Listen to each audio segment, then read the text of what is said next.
Right, so just as I thought when I told Pam that's okay, no, all of a sudden the person on the bus attitude shifted, right? And they went from that, oh, yeah, whatever, yeah, we got, yeah, we're confident what we're doing, to one of being frowning in their faces. Because again, I understand what it is that they do, and they started doing the whole, the females on the bus sticking out their tongue, doing their hands in that gay fashion type of thing, and I'm just like, you see too many relationships, particularly these Christians, and I'm saying the Christians because the Christians are the ones that are engaging in a lot of these fake love relationships. They don't know what love is. They'll tell you they want a godly man or I want a godly woman, but no, they don't. It sounds good. They learn from the white races, from their oppressor class. You know, they learn. They say things to each other that sounds good, but have no substance.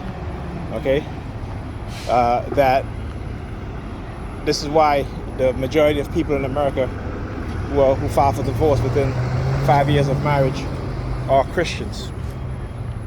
Okay, they have no concept of what love is. Like I said, I had to educate my son on what love is, both of them. And I told them love is not something that you just meet somebody, you figure you have so much in common and you get that feeling. That's lust. I say at that point you just have a strong physical attraction. Even if you have a strong mental attraction, it's still lust. Love love comes with trial and tribulation. I shouldn't say trial and tribulation, but love comes with the being in a relationship, going through the ups and downs, being committed. Once you decided that you're committed to this person and that person's committed to you, then you are in love, right? That's what that is. It isn't that feeling that you get.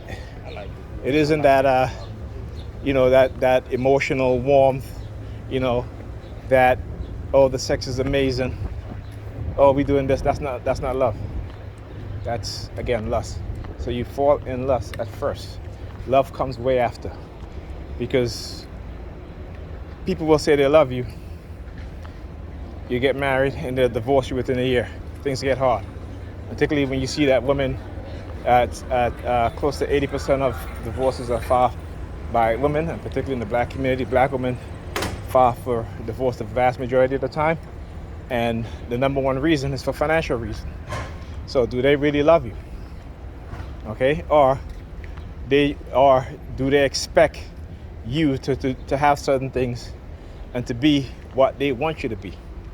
Okay, instead of accepting you for who you are, learning, growing together, right? Because relationships is about growth.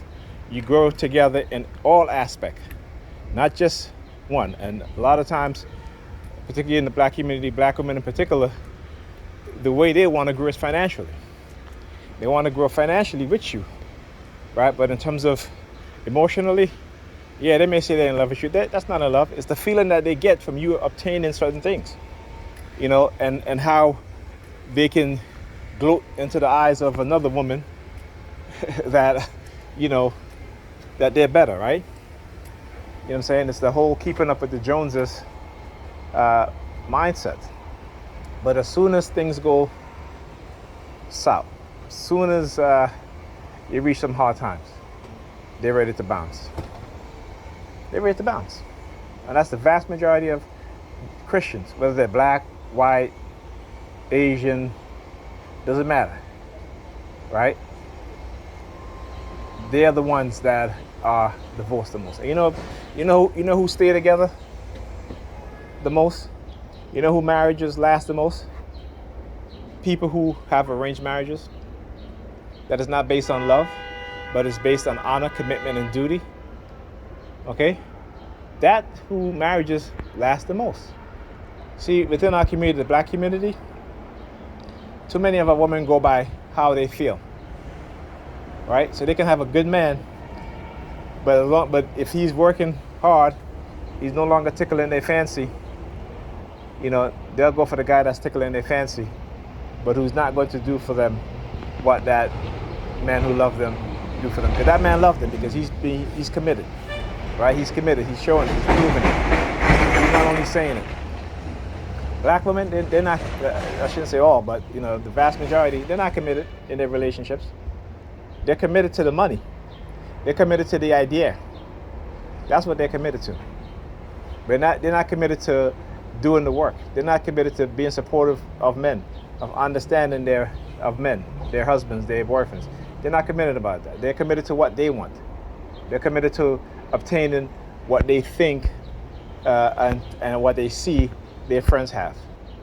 This is why you'll see women, particularly black women, getting pregnant when they're 30 because they're not married, but because their friends who may be married or their friends are having kids, they want to have kids too.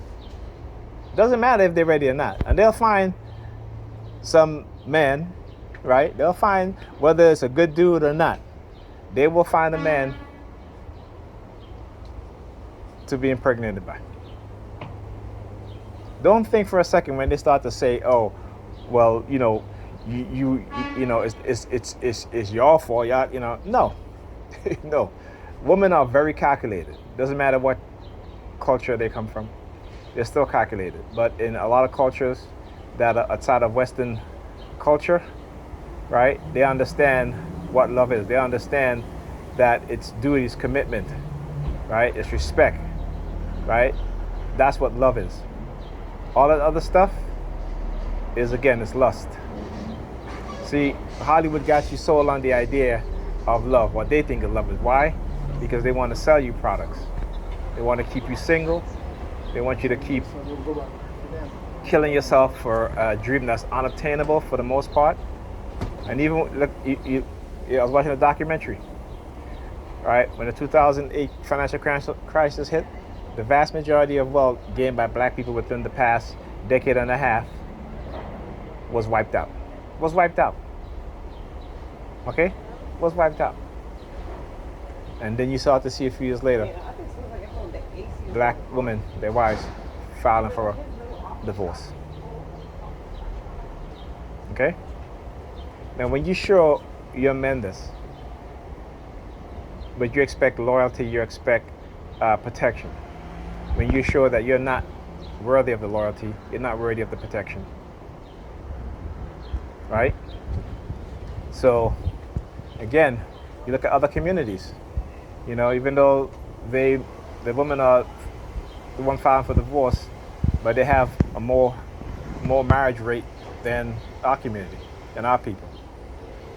Okay? And they're doing whatever they can to instruct and teach the next generation of the young men and young women about commitment, duty, honor, and respect, while we in our community are doing the opposite. Okay, talk to you guys in the next video.